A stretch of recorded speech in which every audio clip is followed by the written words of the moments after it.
तुम्ही 18 ते 40 वयोगटातील शेतकरी असाल तर हा व्हिडिओ स्किप करण्याची चूक अजिबात करू नका, कारण केंद्र सरकारची अशी एक योजना आहे ज्यामध्ये वयाची 60 वर्षे पूर्ण झाल्यानंतर दरमहा 3,000 म्हणजेच वर्षाला 36,000 रुपये पेन्शन मिळू शकते. पण थांबा, हजारो शेतकऱ्यांचे अर्ज फक्त 3 छोट्या चुकांमुळे रद्द होत आहेत. अनेकांना तर फॉर्म भरल्यानंतरही पेन्शन मिळत नाही. त्या 3 चुका नेमक्या कोणत्या आहेत, या योजनेत नोंदणी केल्यानंतर दरमहा किती हप्ता भरावा लागतो, आणि समजा काही कारणास्तव शेतकऱ्याचा मृत्यू झाला तर त्याच्या कुटुंबाला काय लाभ मिळतो, या सगळ्या प्रश्नांची उत्तरं आजच्या व्हिडिओमध्ये मिळणार आहेत. त्यामुळे हा व्हिडिओ शेवटपर्यंत नक्की पहा. चला तर मग व्हिडिओला सुरुवात करूया. नमस्कार मित्रांनो, मी आहे भैरव आणि तुम्ही पाहतात Avani Marathi updates YouTube channel.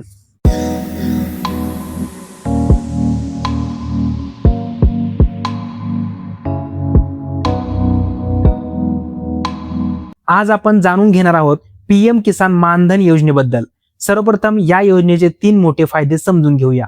पहिला फायदा, वयाची 60 वर्षे पूर्ण झाल्यानंतर सरकारकडून दरमहा 3,000 पेन्शन थेट तुमच्या बँक खात्यात जमा केली जाते. दुसरा फायदा, तुम्ही जितका मासिक हप्ता भराल तेवढाच हप्ता सरकारही तुमच्या नावाने जमा करते. उदाहरणार्थ तुम्ही 100 रुपये भरले तर सरकारही 100 रुपये जमा करेल, म्हणजे एका महिन्यात एकूण 200 रुपये जमा होतील. तिसरा आणि सर्वात मोठा फायदा, जर तुम्ही पीएम किसान सन्मान निधी योजनेचे लाभार्थी असाल तर या योजनेसाठी लागणारा मासिक हप्ता पीएम किसानच्या रकमेतून ऑटो डेबिट करून भरता येतो. त्यामुळे अनेक शेतकऱ्यांना वेगळे पैसे काढण्याची गरज पडत नाही. आता एक महत्वाची माहिती, तुम्ही ज्या वयात या योजनेत नोंदणी कराल त्याच वयानुसार ठरलेला मासिक हप्ता तुम्हाला वयाची 60 वर्षे पूर्ण होईपर्यंत भरावा लागेल.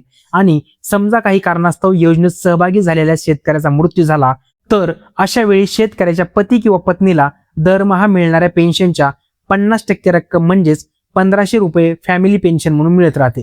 त्यामुळे कुटुंबाला आर्थिक आधार मिळतो. आता पाहूया या योजनेसाठी कोण पात्र आहे. या योजनेसाठी अर्ज करणाऱ्या शेतकऱ्याचे वय 18 ते 40 वर्षाच्या दरम्यान असणे आवश्यक आहे आणि त्याच्या नावावर 2 हेक्टर म्हणजेच 5 एकरपेक्षा कमी शेती असावी.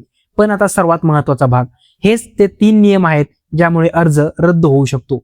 पहिली चूक, चुकीचे वय दाखवणे. 40 वर्षापेक्षा जास्त वय असताना देखील चुकीची माहिती देऊन अर्ज केला तर सिस्टम तो थेट रिजेक्ट करू शकते. दुसरी चूक, जर तुम्ही आधीपासून EPFO, NPS किंवा ESIC सारख्या योजनांचे सदस्य असाल किंवा आयकर भरत असाल तर या योजनेसाठी तुम्ही पात्र नसू शकता.